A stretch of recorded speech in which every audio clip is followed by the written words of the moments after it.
الحمد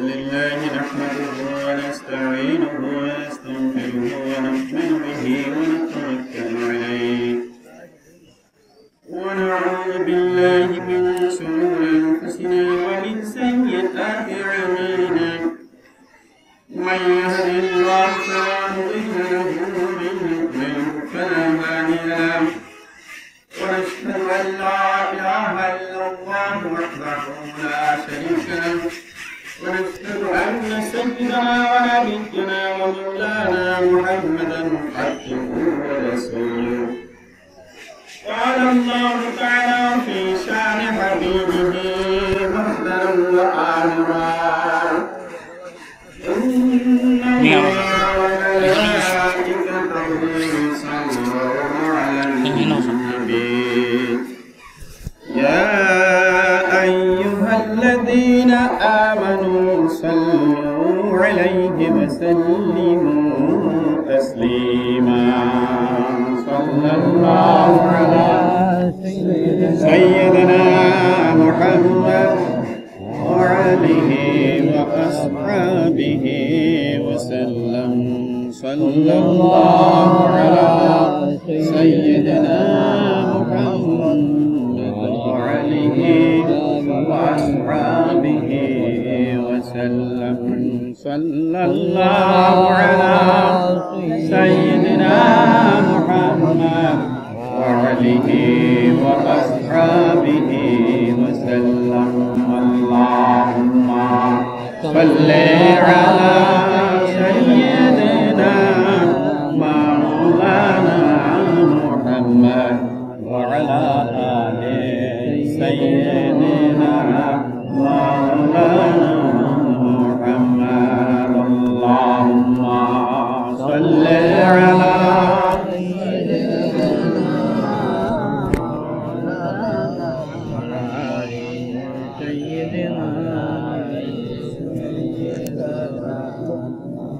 রবির মায়া ছেড়ে মানুষ কোথায় সব বুঝি না তোমার মায়ায় কান্দন নবী শুয়ে সোনার মদিনা আল্লাহুম্মা সাল্লি আলা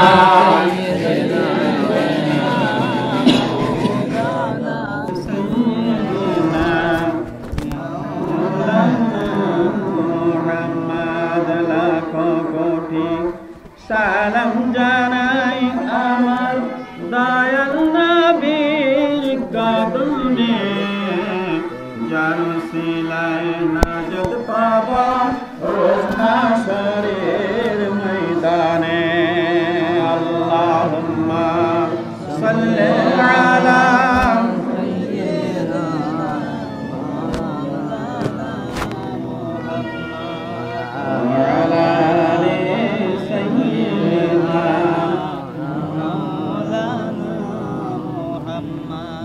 से कुछ आवाज करो ना अल्लाहुम्मा सल्ली अला सय्यिदिना मौलाना मुहम्मद व अला आलि सय्यिदिना मौलाना मुहम्मद এই পৃথিবী থেকে যাবে একদিন আমি থাকবো না সবাই আমায় বলে যাবে নবী আপনি ভুলেন না আল্লাহুম্মা সাল্লি আলা সাইয়্যিদিনা মাওলানা মুহাম্মদ ওয়া আলা আলি সাইয়্যিদিনা মাওলানা মুহাম্মদ আল্লাহুম্মা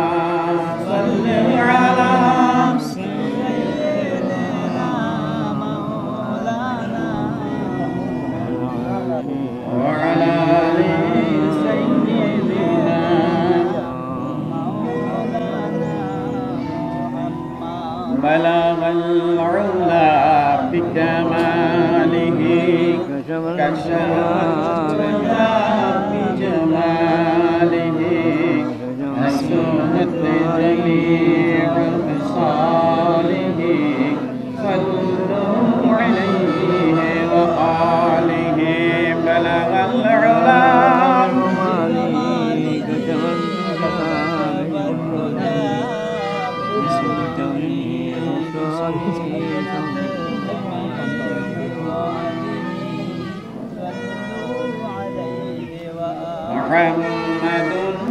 سيد الكونين والثقلين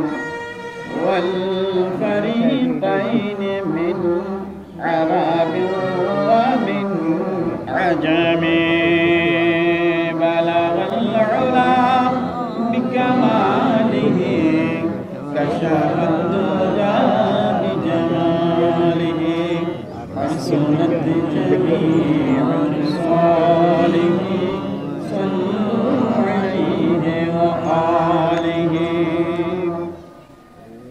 نبينا الآمر الناهي فلا أحد أبر في قول لا منه ولا نعم بلغ العلا بكماله كشف الدجى بجماله حسنت جميع خصاله صلوا عليه وآله صلاة يا رسول الله عليكم سلام يا حبيب الله عليكم صلاة يا رسول الله عليكم سلام يا حبيب الله عليكم जरा चेहरा सी पर्दे को उठाओ या रसूल अल्लाह मुझे दीदार तुम अपना दिखाओ या रसूल अल्लाह सलातुन या रसूल अल्लाह कुर्बानी माता सुन सलामुन या हबीब अल्लाह करुणा ये मुनव्वर से मेरी आँखों को नूरानी मुझे फुरकत की जुल्मत से बचा लो या रसूल अल्लाह सलातुन या रसूल अल्लाह अलैकुम सलामुन या हबीब अल्लाह अलैकुम अगर चेने को होया बच तुम्हारा हो चुका हो मैं बस अब चाहो हंसाओ या रुलाओ या रसूल अल्लाह सलातुन या रसूल अल्लाह अलैकुम सलामुन या हबीब अल्लाह अलैकुम मुअज्जिज़ मोहतरम বইয়াপাড়া এলাকার ঈদগাহের সম্মানিত মুসল্লিয়ানে কেরাম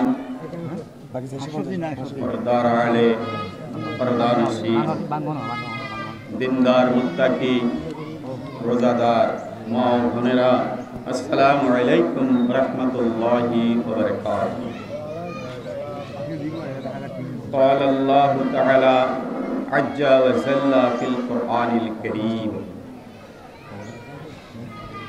قل إن كنتم تحبون الله فاتبعوني يحببكم الله ويغفر لكم ذنوبكم والله غفور رحيم وقال النبي صلى الله عليه وسلم وعن أبي هريرة رضي الله تعالى عنه قال قال رسول الله صلى الله عليه وسلم 7 يظلهم الله في ظله يوم لا ظل إلا ظله إمام عادل وشاب نشأ في عبادة الله ورجل قلبه معلق بالمسجد إذا خرج منه حتى يعود إليه ورجلان تحابا في الله اجتمع عليه وتفرق عليه ورجل ذكر الله خاليا ففازت عيناه ورجل تصدق بصدقة فأخفاها حتى لا تعلم شماله ما تنفق يمينه बुखारी व मुस्लिम शरीफের হাদিস পবিত্র কুরআন কারীম থেকে একটি আয়াত কারিমা আপনাদের সামনে তেলাওয়াত করছি।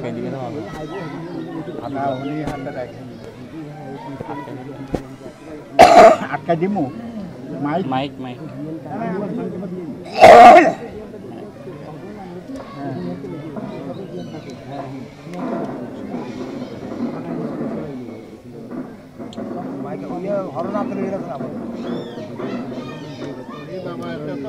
আরেক বুয়ে লই গিয়েছি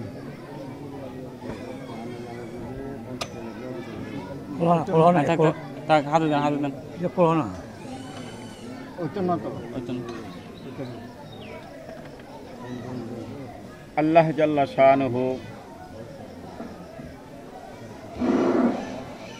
জাল্লা শানুহু পবিত্র কুরআনুল কারীম ইরশাদ করেছেন قل إن كنتم تحبون الله فاتبعوني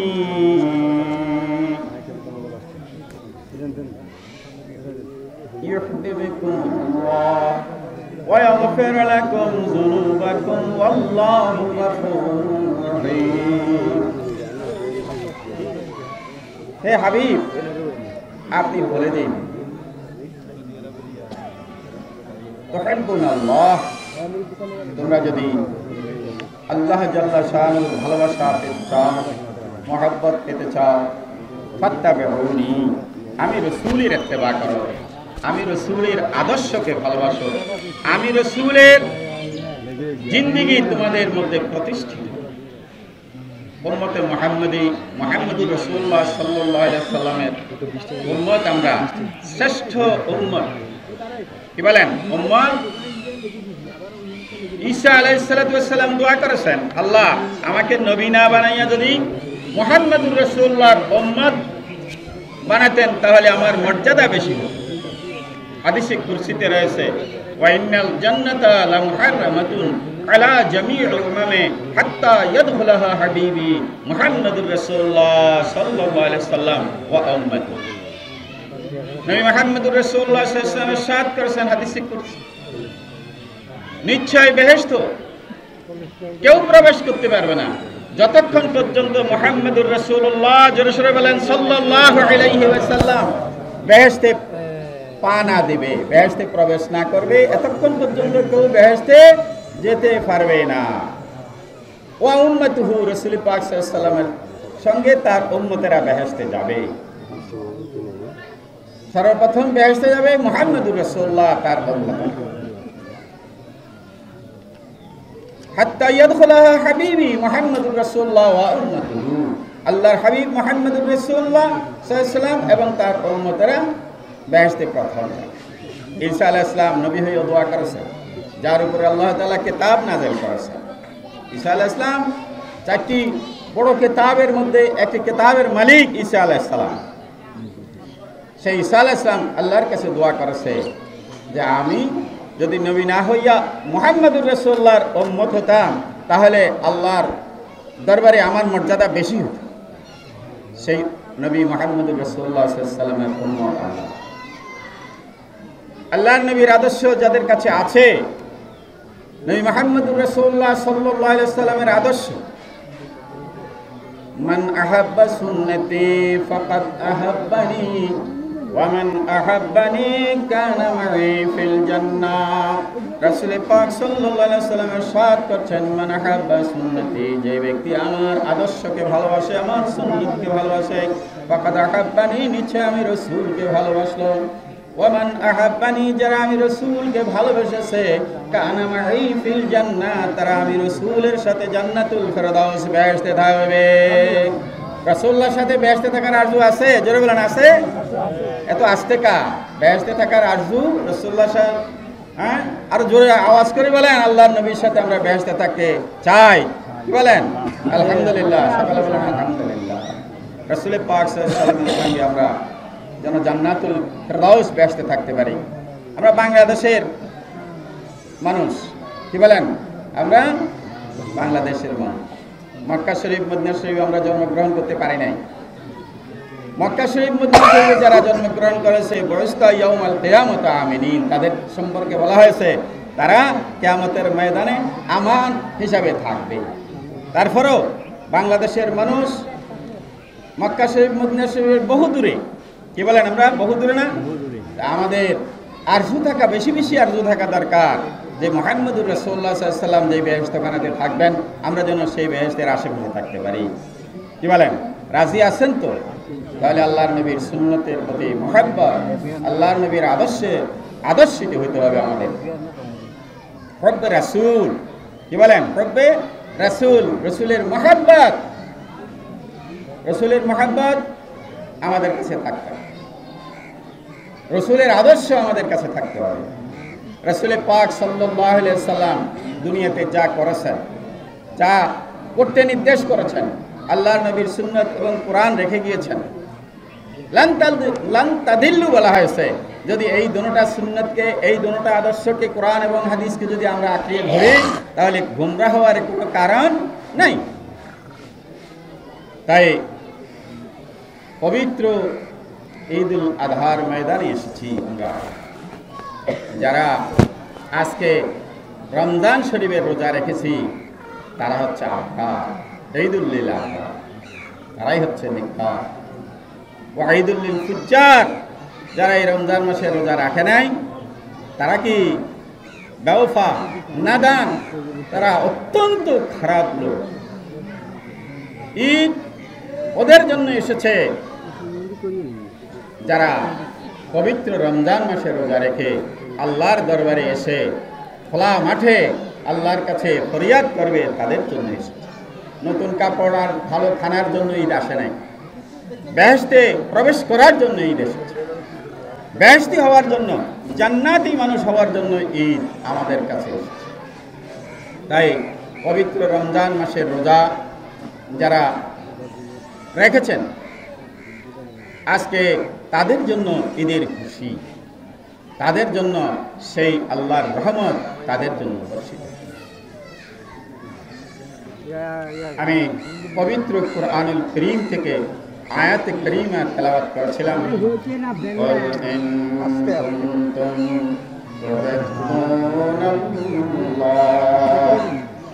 হে আল্লাহর হাবিব, আপনি বলে দিন, ইন কুনতুম তুহিব্বুনাল্লাহ,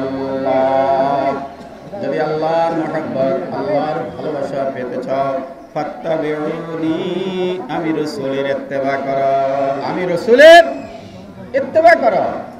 ইউহিব্বুকুমুল্লাহ, আল্লাহ তোমাদেরকে ভালোবাসবে, আল্লাহ তোমাদেরকে মহব্বত করবে। আল্লাহর ভালোবাসা, আল্লাহর মহব্বত পাওয়ার জন্য আমরা রাজি আছি। কি বলেন? আছি সবাই? আমরা রাজি আছি। ফাত্তাবিউনি ইউহিব্বুকুমুল্লাহ ওয়া ইয়াগফির লাকুম যুনুবাকুম। শুধু আল্লাহ মহব্বত করবে এই কথা বলা নাই, তার সমস্ত যাবতীয় গুনাহগুলি মাফ করে দেবে। আল্লাহু গফুর রহিম, আল্লাহ অতিশয় দয়ালু, পরম করুণাময়, অতিশয় দয়ালু আল্লাহ। সেই ঈদগাহে এসে আমরা আল্লাহর দরবারে ফরিয়াদ করব, আল্লাহ যেন আমাদেরকে বাকি এক বছর পরে আবার সেই পবিত্র রমজান, যেখানে রমজান মাসের মধ্যে মাগফিরাত, রহমত এবং বরকত রয়েছে, সেই রমজান মাস যেন আমরা পাই। আমাদের আত্মীয় স্বজন অনেকেই চলে গেছে দুনিয়া থেকে। আমার ভাই কি নাম? আবু সালেক মিয়া, এরপরে গত বছর যারা ঈদগাহতে আসছিলেন আবু সালেক মিয়া সহ আরো অনেকগুলি মহিলা দুনিয়াতে আর নাই। আমরা যে আগামী বছর থাকবো তার কোনো গ্যারান্টি সার্টিফিকেট আছে? কি বলেন, আছে? নাই। আছে? নাই। আজকে এই পবিত্র ঈদগাহে যেন আমরা জান্নাতি মানুষ হিসাবে আমরা বাড়িতে ফিরতে পারি। আল্লাহ আমাদেরকে তৌফিক দিন। সকালে বলেন আমিন। বুখারী মুসলিম শরীফের একটা হাদিস আপনাদের সামনে আমি পেশ করেছি। وعن أبي هريرة رضي الله تعالى عنه قال قال رسول الله صلى الله عليه وسلم سبعة يظلهم الله في ظله يوم لا ظل إلا ظله إمام عادل وشاب نشأ في عبادة الله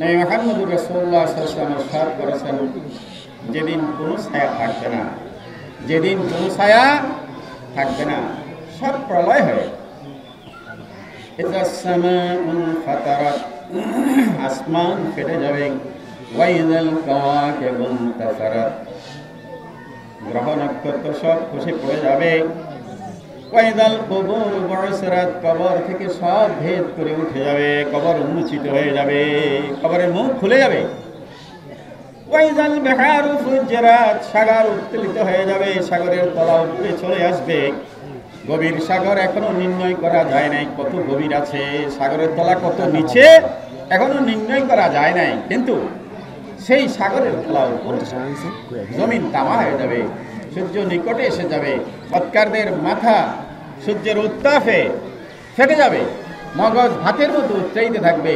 বৎকারেরা সেদিন যারা রোজা রাখে নাই, নামাজ পড়ে নাই, ইসলামী শরীয়তের বিধান মানে নাই, তারা সেদিন মগজ ফেটে যাবে, মগজ ভাতের মতো উচ্চাইতে থাকবে, রক্তপুষ খাবে, পসিনায় ডুবে যাবে, তারপরেও তাদের সেদিন কোনো নিষ্পত্তি। আমি গত কয়েক জুমাতেও বলেছি, যারা রোজা রাখছে, হাকিকতে রোজা, আসল রোজা রেখেছে, তাদের জন্য হাসরের মাঠে ভিআইপি ব্যবস্থা, যেখানে কঠিন বিপদ, আল কারিয়াতু মাল কারিয়া বলা হয়েছে, ভয়ানক বিপদের কথা বলা হয়েছে। সেই ভয়ানক বিপদের সময় যারা রোজাদার ছিলেন তাদের জন্য আল্লাহ তাআলা খুবই সম্মানিত ব্যবস্থা করবেন। তাদের জন্য বিছানা ফরশ বিছিয়ে থাকবে, তাদের জন্য উপর দিয়ে ঢাকনা থাকবে, এবং বেহেশতের সেই ছায়া, বেহেশতের সেই স্নিগ্ধ সবুজ ছায়া তাদেরকে শান্তিমতো এয়ার কন্ডিশনের ভিতরে তাদেরকে রাখবে। আল্লাহ নির্দেশ করবেন, এরা আমার রোজাদার, না খাইয়া রমজান শরীফের রোজা রেখেছিল, আজকে হাসরের মাঠে তাদেরকে খাওয়ার ব্যবস্থা করো। তারা ভিআইপি মেহমান, তারা খাইতে থাকবে, আর এই খাইতে খাইতে তাদের এত সময়, দীর্ঘ সময় তারা খাবে, রোজাদার দীর্ঘ সময় খাবে, হাসরের মাঠ 50,000 বছর শেষ হয়ে যাবে। জোরে কন্যা সুবহানাল্লাহ, আরো জোরে কন্যা সুবহানাল্লাহ। রোজাদারের জন্য আল্লাহ এই ব্যবস্থা রেখেছেন। আজকে সেই রোজাদারের জন্য খুশি, ঈদুল লিল আবরার ওয়া ঈদুল লিল ফুজ্জার। বেরোজগারের জন্য জাহান্নাম, নেককারদের জন্য কি ঈদুল লিল আবরার, নেককারদের জন্য আজকে খুশির দিন। যারা রোজা রেখে না খাইয়া রোজা রেখেছে, কি বলেন, আল্লাহকে খুশি করার জন্য, ঠিক আছে, আল্লাহকে খুশি করার জন্য যারা রোজা রেখেছে, আল্লাহ তাদেরকে সেদিন এত বেশি খুশি করবেন, হাসরের মাঠ যত বছর কায়েম থাকবে, এত বছর তারা খাইতে থাকবে, খাওয়া যখন শেষ হবে হাসরের মাঠও শেষ হয়ে যাবে। এদের জন্য, রোজাদারের জন্য কি হবে, বেহেশত থেকে উট নিয়ে আসবে, না কাতুম মিন নূতিল জান্নাহ, জান্নাতের থেকে তাদের জন্য কি পাঠানো হবে। আল্লাহর কাছে কি কমতি আছে না, উট কদুগা লাগবে, আল্লাহ ব্যবস্থা করছে না। আপনারা একটা খানা মেজবান করতে লাগলে সমাজের জন্য কতটুকু লাগবে, এরপরে কি আপনার মেহমানদের জন্য কতটুকু লাগবে, আপনি সেটা অ্যারেঞ্জমেন্ট করেন না। ঠিক আল্লাহ এই বান্দাদের জন্য, রোজাদার বান্দাদের জন্য সেদিন কত উট লাগবে এগুলি সব পাঠিয়ে দেবে। এই উটে করে তারা চলে যাবে কোথায়? জান্নাতে চলে যাবে, বেহেশতের মধ্যে তারা চলে যাবে। রোজাদারদের জন্য সবচেয়ে বড় খুশি আল্লাহর দিদার। কি বলেন? আল্লাহ বলছেন রোজাদারের জন্য আমি স্বয়ং আনা উজ্জাবিহি বলেছি। তাই পবিত্র রমজান মাসের রোজা যারা এই বছর ভুল করেছেন, আগামী বছর এই গায়ে তওবা করে যেন এই রমজান মাসের রোজাগুলি ঠিকভাবে রাখেন। রমজানের পরে হজের কথা আসবে, এরপরে 5 ওয়াক্ত নামাজ ফরজ যারা পড়েছে, মহব্বতের সহিত পড়েছে লা ইলাহা ইল্লাল্লাহু মুহাম্মাদুর রাসূলুল্লাহ। জোরে সোরে পড়েন লা ইলাহা ইল্লাল্লাহু মুহাম্মাদুর রাসূলুল্লাহ। যারা এই কালমা পড়ে ঈমান এনেছে, বিশ্বাস করেছে, তাদের উপরে নামাজ অবশ্য ফরজ, অবশ্যই নামাজ ফরজ করতেই হবে। আমি হাদিসের তরজমা করে ঈদের জামাত নামাজ শুরু করব। আপনারা যারা বাইরে আছেন মেহেরবানি করে ঈদগাহে এসে বসে যান, অপেক্ষা করা হবে না কারো জন্য। সেদিন নবী মুহাম্মদুর রাসূলুল্লাহ সাল্লাল্লাহু আলাইহি ওয়াসাল্লামের জন্য আরশের ছায়া দান করবেন। সকলে বলেন আলহামদুলিল্লাহ। জোরে সোরে বলেন না আলহামদুলিল্লাহ।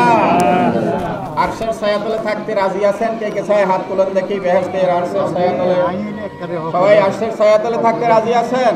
মাশাআল্লাহ, হাত নামান। সবাই আল্লাহর নবীর সাথে আরশের ছায়া তলে থাকতে রাজি। আমরা হাত তুলে দেখালাম, ও আল্লাহ খোলা মাঠে, হ্যাঁ, তোমার আরশে আজিমের নিচে বসে হাত তুলে স্বীকার করলাম নবী মুহাম্মদুর রাসূলুল্লাহর সঙ্গে যেন আরশের ছায়াতলে থাকতে পারি। আল্লাহ আরশের ছায়াতলে আমি মুহাম্মদুর রাসূলুল্লাহ সাল্লাল্লাহু আলাইহি ওয়াসাল্লাম আল্লাহর প্রধান মেহমান হিসেবে থাকব। আর 7 প্রকারের লোক আমি রাসূলের সঙ্গে আরশের ছায়াতলে থাকবে। জোরে কোন আলহামদুলিল্লাহ। 1 নম্বর হচ্ছে ইমামুন আদিলুন। ইমামুন আদিলুন, ন্যায় বিচারক ব্যক্তি। ইমামুন আদিল, ন্যায় বিচারক ব্যক্তি, হক ইনসাফ যারা করে, সত্যের ফয়সালা যারা করে, সমাজকে যারা বিচার আচার ফয়সালা করে, এই সমস্ত ব্যক্তিরা নবী মুহাম্মদুর রাসূলুল্লাহ সাল্লাল্লাহু আলাইহি ওয়াসাল্লামের সঙ্গে আরশের ছায়াতলে 1 নম্বরে।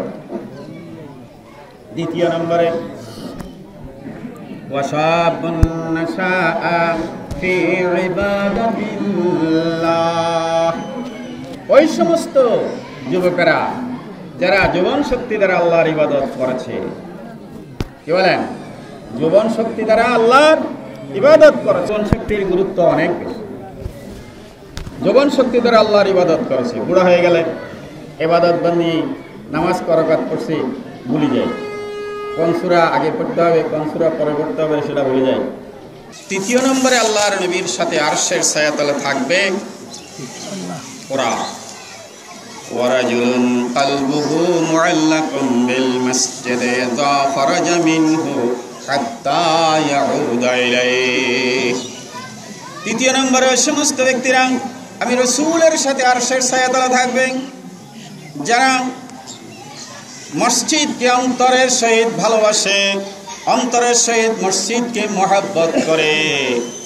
জোহরের আজান পড়েছে, নামাজ পড়ে জমিনে এসে জমিনে কাজকর্ম করে, আসরের নামাজের জন্য মসজিদে যায়। এরপরে মাগরিব এশা তার জীবন শেষ। 70 বছরের পরে আর জিন্দেগির সময় নাই, আসেনি? রাসূল পাক সাল্লাল্লাহু আলাইহি ওয়াসাল্লাম বলেছেন আমার উম্মতের হায়াত হবে 60 এবং 70-এর মধ্যে। 65 বছর হায়াতে জিন্দেগিতে না নবী মুহাম্মদুর রাসূলুল্লাহ সাল্লাল্লাহু আলাইহি ওয়াসাল্লাম দুনিয়া থেকে বিদায় হয়েছে। তাই উম্মতের হায়াতের কথা বলেছেন। কিছু আমরা বেশি হয়ে গেছে এখন হায়াত, হ্যাঁ, হয়তো আরও কিছু কমের মধ্যে। এটা আমার ভাই আবু সালেহ অল্প বয়সে মারা গেল, ইন্তেকাল করলো। মসজিদের সাথে তার সম্পর্ক ছিল।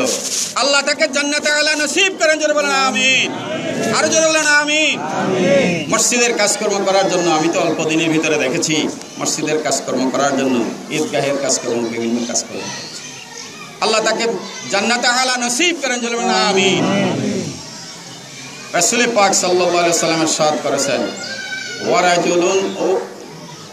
ওয়ারাজুলুন ওই সমস্ত ব্যক্তিরা মুআল্লাকুম বিল মসজিদে যা খরাজা মিনহু হাত্তা ইয়াউদা ইলাইহি, মসজিদকে অন্তরের সহিত ভালোবেসেছে, হাত্তা ইয়াউদা ইলাইহি, নামাজ পড়ে আবার জমিনে গেছে, আবার জমিন থেকে ফিরে মসজিদে আসছে, ফজরের নামাজ পড়ে জমিনে কাজকর্ম আরম্ভ করেছে।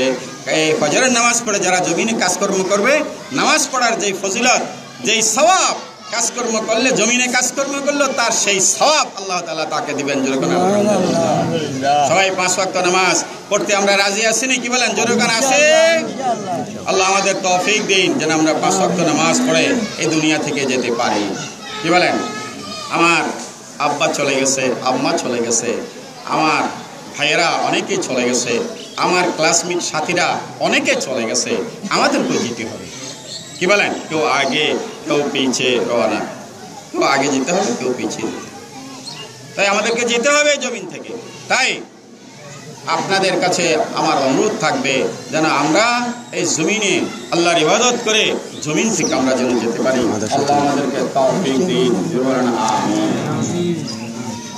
চতুর্থ নম্বরে ওই সমস্ত ব্যক্তিদের কথা বলা হয়েছে, ওয়ারাজুলান তাহাব্বা ফিল্লাহি ইজতামা আলাইহি, অন্তরের সাথে অন্তর দিয়ে ভালোবাসে মানুষকে, একে অন্যকে ভালোবাসে। কুল্লু মুসলিমিনের পথে, সকল মুসলমান ভাই, আরব আজম, পৃথিবীর যত মুসলমান আছে তাদের মধ্যে কোনো ভেদাভেদ নাই। আমি মক্কা শরীফ 20 রমজানে কাবা শরীফের ভিতরে কিছু খাজুর নিয়ে ইফতার করার জন্য রওনা হয়েছি।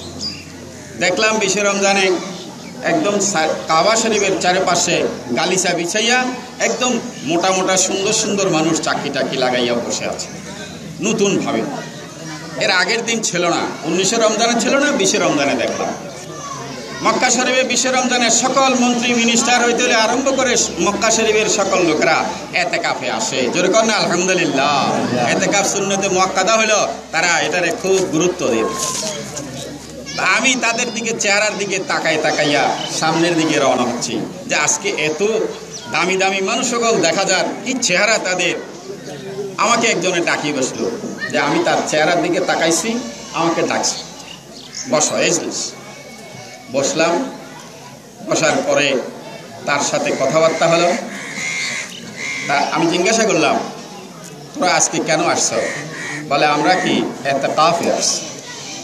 মক্কা শরীফে 20 রমজানে মন্ত্রী মিনিস্টাররা সবাই ইতিকাফ আছে সেদিন। আর মক্কা শরীফের ভিতরে জায়গা হয় না, বাইরে পর্যন্ত চারিদিকে বসে। এটা হচ্ছে কি আল্লাহর দরবারে হাজির হওয়া, আল্লাহর দরবারে হাজির হওয়া। আমি যখন তার সাথে বসলাম, দেখলাম তার শরীর, তার চেহারা, তার আশেপাশে যারা আছে, আমি তার চাইতে একদম দুর্বল একটা বাংলাদেশের মুসলমান। তারা আমাকে যেভাবে খাওয়াবার জন্য চাইলো, ভালো ভালো জিনিসগুলি আমাকে খাইতে দিচ্ছে, কাবাব, বিভিন্ন রকমের ফল পুরট। এই যে কাবা শরীফের সামনে একজন মন্ত্রী, আমি জিজ্ঞাসা করলাম তুই কোন? বলে আমি উজির, অকব স্টেটের উজির। তো দেখেন আমি বাংলাদেশের একজন নগণ্য ব্যক্তি, আমাকে তারা কি একসাথে একই পাতে বসাই খাওয়াচ্ছে। এটা হচ্ছে কালিমা লা ইলাহা ইল্লাল্লাহ মুহাম্মাদুর রাসূলুল্লাহ। সারা পৃথিবীর মুসলমান এক। কি বলেন? তাদের মধ্যে কোনো ভেদাভেদ নাই। এই জন্য আল্লাহ নবী বলেছেন, ওয়ারাজুলানি তাহাব্বা ফিল্লাহি ইজতামা আলাইহি ওয়া তাফাররাকা আলাইহি। মহব্বতের সহিত, ভালোবাসার মাধ্যমে গ্রামবাসীদেরকে ভালোবাসবে, মানুষকে ভালোবাসবে, একে অপরের সাথে একত্রিত হবে। মহব্বত আল্লাহর ওয়াস্তে, ভালোবাসা মহব্বতের দাম। 5 নম্বরে নবী মুহাম্মদুর রাসূলুল্লাহ সাল্লাল্লাহু আলাইহি ওয়াসাল্লাম ইরশাদ করেছেন, ওয়ারাজুলুন যাকারাল্লাহ খালিয়ান ফাফাজাত আইনা। যারা রাত্রে বসে একা একই বসে আল্লাহর জিকির করে লা ইলাহা ইল্লাল্লাহ, জোরে সে বলেন লা ইলাহা ইল্লাল্লাহ, লা ইলাহা ইল্লাল্লাহ, লা ইলাহা ইল্লাল্লাহ মুহাম্মাদুর রাসূলুল্লাহ। চোখ দিয়ে মহব্বতে, আল্লাহর মহব্বতে চোখ দিয়ে পানি বের হয়ে আসে। ওই সমস্ত জাকিরিনরা নবী মুহাম্মদুর রাসূলুল্লাহ সাল্লাল্লাহু আলাইহি ওয়াসাল্লামের সঙ্গে আরশের ছায়াতলে থাকবে। ৬ষ্ঠ নম্বরে ওই সমস্ত ব্যক্তিরা আল্লাহর নবীর সাথে আরশের ছায়াতলে থাকবে। ওয়ারাজুলুন দাআতহু ইমরাতুন যাতু হাসাবিন ওয়া জামালিন ফাকালা ইন্নী আখাফুল্লাহ। ওই সমস্ত ব্যক্তিরা নবী মুহাম্মদুর রাসূলুল্লাহ সাল্লাল্লাহু আলাইহি ওয়াসাল্লামের সঙ্গে আরশের ছায়াতলে থাকবে। ওই সমস্ত যুবকেরা যাদেরকে উচ্চ বংশের সুন্দরী রমণীরা জানাবে বিচারের কাজে আহ্বান করেছিল, আর সেই মর্দে মুমিন বলেছে ফাকালা ইন্নী আখাফুল্লাহ, আমি আল্লাহকে ভয় করি, এই খারাপ কাজে রত হতে পারে না। ওই সমস্ত ব্যক্তিরা নবী মুহাম্মদুর রাসূলুল্লাহ সাল্লাল্লাহু আলাইহি ওয়াসাল্লামের সঙ্গে আরশের ছায়াতলে থাকবে। যুবক যুবতীদের প্রতি আহ্বান করছি, তোমরা তোমাদের সেই ইজ্জত সম্মানকে রক্ষা করবে। হাসরের মাঠে নবী মুহাম্মদুর রাসূলুল্লাহ সাল্লাল্লাহু আলাইহি ওয়াসাল্লামের সঙ্গে আরশের ছায়াতলে থাকতে হলে তোমাকে সেই পবিত্র হয়ে আরশের ছায়াতলে থাকার জন্য অন্তরকে পবিত্র রাখতে হবে, শরীরকে পবিত্র রাখতে হবে, তোমার সমস্ত আফাত মস্তককে পবিত্র রেখে আল্লাহর দরবারে তোমাকে। ৭ম নম্বরে ওই সমস্ত ব্যক্তিদের কথা বলা হয়েছে ওয়ারাজুলুন তাসাদ্দাকা বিসাদাকাতিন ফাকফাহা হাত্তা লা তা'লামা শিমালুহু মা তুনফিকু বুখারী মা তুনফিকু বিয়ামিনিহি। ওই সমস্ত ব্যক্তিরা যারা ডান হাতে দান করে, আজকে আপনারা মাদ্রাসার জন্য, মসজিদের জন্য, ঈদগাহের জন্য দান করবেন, দান করতে যেন মন খুশিতে দান করবেন।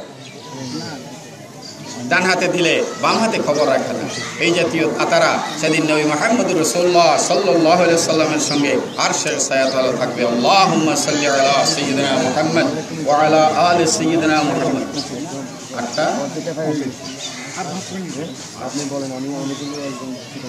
নবী মুহাম্মদুর রাসূলুল্লাহ সাল্লাল্লাহু আলাইহি ওয়াসাল্লামের সঙ্গে 7 প্রকারের লোক আরশের ছায়াতলে থাকবে। আল্লাহ জাল্লা শানুহু কুরআনুল কারীমে ইরশাদ করেছেন ওয়া ওয়াসাইনাল ইনসানা বিওয়ালিদাইহি হামালাতহু উম্মুহু ওয়াহনান আলা ওয়াহনিন ওয়া ফিসালুহু আমাইনি। আল্লাহ তাআলা পবিত্র কুরআনুল কারীমে নির্দেশ করেছেন, আল্লাহর নির্দেশ শুনবেন আপনারা? কি বলেন, রাজি আছেন? যুবকদের প্রতি আহ্বান করছি, আল্লাহর নির্দেশ মানতে রাজি আছেন? ওয়াসাইনাল ইনসানা বিওয়ালিদাইহি হামালাতহু উম্মুহু ওয়াহনান আলা ওয়াহনিন ওয়া ফিসালুহু ফি আমাইনি আন ইশকুর লি ওয়া লিওয়ালিদাইহি। আল্লাহ মানুষ জাতিকে, শুধু মুসলমানকে নয়, মানব জাতির প্রতি নির্দেশ করেছেন ওয়াসাইনাল ইনসানা বিওয়ালিদাইহি হামালাতহু উম্মুহু ওয়াহনান আলা ওয়াহনিন। এই মানুষ জাতি তোমাদের পিতামাতার প্রতি তোমাদেরকে দয়াদ্র হও, মা বাপের প্রতি কি সম্মান করো। মায়ের কথা বলা হয়েছে, তোমাদেরকে হামালাতহু উম্মুহু গর্ভধারণ করেছেন, ওয়াহনান আলা ওয়াহনিন কষ্টের উপরে কষ্ট সহ্য করে মা তোমাদেরকে গর্ভধারণ করেছে। কষ্টের উপরে কষ্ট সহ্য করে মা 10 মাস 10 দিন যেইভাবে মায়ের পেটের ভিতরে আমরা ছিলাম, 4 মাস 10 দিন পরে যখন আমাদের রূহ দেওয়া হয়েছে, শরীরের অঙ্গ প্রত্যঙ্গ দেওয়া হয়েছে, পা হাত মাথা ইত্যাদি দেওয়া হয়েছে, এক এক দিন মা বেহুঁশ হয়ে যেতেন। মায়ের পেটের ভিতরে যখন আমরা নাড়াছাড়া করতাম, মাথা দিয়ে যখন ঢুস মারতাম, হাত পা নাড়াছাড়া করতাম, মা বেহুঁশ হয়ে যেত। কষ্টের উপরে, আল্লাহ বলছেন কষ্টের উপরে কষ্ট সহ্য করেছেন মা। শুধু সেটাও নয়, কষ্টের উপরে কষ্ট সহ্য করার পরে আল্লাহ তাআলা তার সন্তানের প্রতি যে মায়া মহব্বত দিয়েছেন, সন্তান প্রসব করার পরে মা যখন এক নজর তাকায়, তার সমস্ত দুঃখ কষ্ট সব ভুলে যায়। জোরে কন্যা সুবহানাল্লাহ। কি বলেন? সন্তান যখন কোলে পায়, আমি আবার আরম্ভ করছি, শেষ করা ছাড়া আপনার কথা শেষ করতে হবে। আমি তো শেষ করেছিলাম।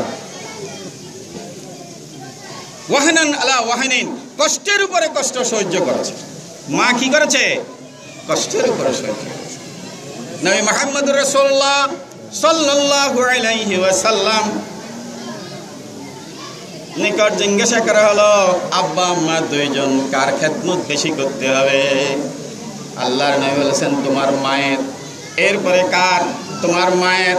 এরপরে কার? তোমার মায়ের। যে মা গর্ভধারণ করে এত কষ্ট স্বীকার করেছে, কষ্টের উপরে কষ্ট স্বীকার করে কষ্ট শেষ হয় নাই, আরো 2.5 বছর পর্যন্ত 2 বছর পর্যন্ত দুধ পান করাইছে না। এই দুধ পান করাইবার সময় মা কতবারই পায়খানা সাফ করতে হয়েছে। কি বলেন? আপনার আমার মাথা এই সময় গরম হয়ে যেত, কিন্তু মা শীতের ভিতরে নিজে শীত খাইছে, কিন্তু বাচ্চাকারে ছেলেকারে শীত খাইতে দেয় নাই। আসেনি মা? এরকম মা দুনিয়ার থেকে বিদায় হয়ে গেছে না? আল্লাহ আমাদের সেই মাগুলিকে জান্নাতে আলা নসিব করেন। জোরে বলেন আমিন। নবী মুহাম্মদুর রাসূলুল্লাহ সাল্লাল্লাহু আলাইহি ওয়াসাল্লামের আম্মা জীবিত ছিলেন না। কি বলেন? আম্মা ইন্তেকাল করছেন।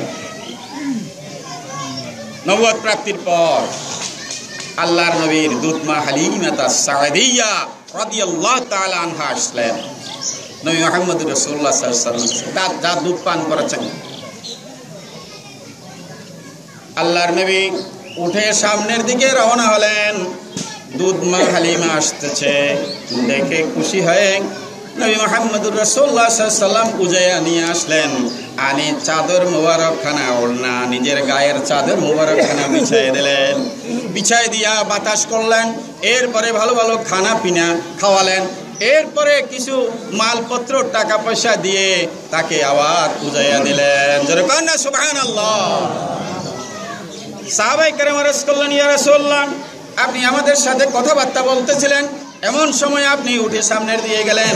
একটা বুড়া মহিলাকে আপনি এত সম্মান ইজ্জত করলেন, আমাদের কাছে কিরকম লাগলো? যার শুনে বলা হয়েছে, লাউলা কালামা খালাকতুল আফলাক, আল্লাহ যাকে সৃষ্টি না করলে আসমান জমিন চন্দ্র সূর্য মানব দানব কিছুই সৃষ্টি করতেন না, সেই নবী মুহাম্মদুর রাসূলুল্লাহ, যার শানে আল্লাহ বলেছেন, ওয়া মা আরসালনাকা ইল্লা রাহমাতাল লিল আলামিন, বিশ্বজগতের রহমত স্বরূপ সমস্ত নবীদের শ্রেষ্ঠ নবী, হাসরের মাঠে একমাত্র সুপারিশকারী মুহাম্মদুর রাসূলুল্লাহ সাল্লাল্লাহু আলাইহি ওয়াসাল্লাম, আপনি আপনার সেই একটা বুড়া মহিলাকে আপনি এত ইজ্জত সম্মান করলেন, আমাদের কাছে কিরকম লাগলো? কি বলেন? আল্লাহর নবী বলেছেন, ও আমার সাহাবারা জেনে রাখো, এ আমার দুধ মা হালিমা, তাকে কত বেশি ইজ্জত এবং সম্মান করা প্রয়োজন ছিল, আমার পক্ষে তা সম্ভব হয় নাই। ওয়া ইন্নাল জান্নাতা, আল্লাহর নবীর হাদিস, ওয়া ইন্নাল জান্নাতা তাহতা আকদামি উম্মাহাতিকুম, ও আমার ছেলে মেয়েরা জেনে রাখো, তোমার মায়ের পায়ের নিচে তোমাদের জান্নাত রয়েছে। মায়ের পায়ের নিচে কি রয়েছে? জান্নাত। মার খেদমত, যাদের মা জীবিত আছে, মা জান্নাত তার ঘরের ভিতরে আছে। যাদের মা জীবিত আছে, মাকে সালাম করে বাড়ি থেকে বের হবেন, আর মা সারাদিন আপনার জন্য দোয়া করবে। আমি যখন জুমার নামাজে ঈদগায় অথবা বাজারে যে কোনো জায়গাতে যেতাম, আম্মাকে বলা ছাড়া যেতাম না। আম্মা আমি ফিরে আসা পর্যন্ত আম্মা বসে থাকতেন আর নামাজ পড়ে ইত্যাদি দোয়া করতেন। প্রত্যেকের মা তার সন্তানের জন্য দোয়া করে। এজন্য আমি আমার ভাইদেরকে বলবো, আম্মা যাদের জীবিত আছে, আম্মাকে কদম বুসি করে তার চাইতে দোয়া নেবেন। জোরে কোন আলহামদুলিল্লাহ। আল্লাহ আমাদের সকলকে তৌফিক দিন। কি বলেন? সময় হয়ে গেছে আমার জানা আছে। এরপরে আরেকটা কথা বলে আমি শেষ করছি। মুসা আলাইহিস সালাম আল্লাহকে জিজ্ঞাসা করলেন। মুসা আলাইহিস সালাম তো আল্লাহর সাথে কথা বলছিলেন, বলেন বারবার কথা, হাজার কথা বলছেন। তাওরীত কিতাব নাযিল হয়েছে মুসা আলাইহিস সালামের উপরে। মুসা আলাইহিস সালাম জিজ্ঞাসা করছেন, তুমি যেই নির্দেশ করেছো আমি সেই নির্দেশ পালন করেছি। এজহাব আমার থেকে এজহাব, যাও ইলা ফেরাউন, ফেরাউনের নিকট। ফেরাউন বাদশাহ ছিল, মুসা আলাইহিস সালামকে আল্লাহ নির্দেশ করছেন ফেরাউনকে শাস্তি দাও। মুসা আলাইহিস সালামের কাছে কি সৈন্য সামন্ত ছিল? কিছুই ছিল না, লাঠি একটা ছিল, আর ভাই হারুন থাকতো সঙ্গে সঙ্গে। মুসা আলাইহিস সালামকে আল্লাহ নির্দেশ করতেন, যেই কোনো নির্দেশ মুসা আলাইহিস সালাম পালন করেছেন, ঠিক না? শ্রেষ্ঠ নবী, তাওরীত কিতাবের মালিক আল্লাহকে জিজ্ঞাসা করছে, দুনিয়াতে এত কষ্ট করে রিসালাতের দায়িত্ব পালন করেছি, হাসরের মাঠে আরশের ছায়াতলে, এরপরে বেহেশতের ভিতরে আমার সঙ্গী কাকে দিবা? আল্লাহ বললেন, ওই নিগ্রু কসাই, অমুক বাজারের নিগ্রু কসাই তোমার বেহেশতের কি হবে? সাথী হবে। জোরে কর না সুবহানাল্লাহ। একটা কসাই গরু গোশত বিক্রি করে। মুসা আলাইহিস সালাম রওনা হলেন তার কাছে, যাইতে একটু দেরি হয়ে গেল।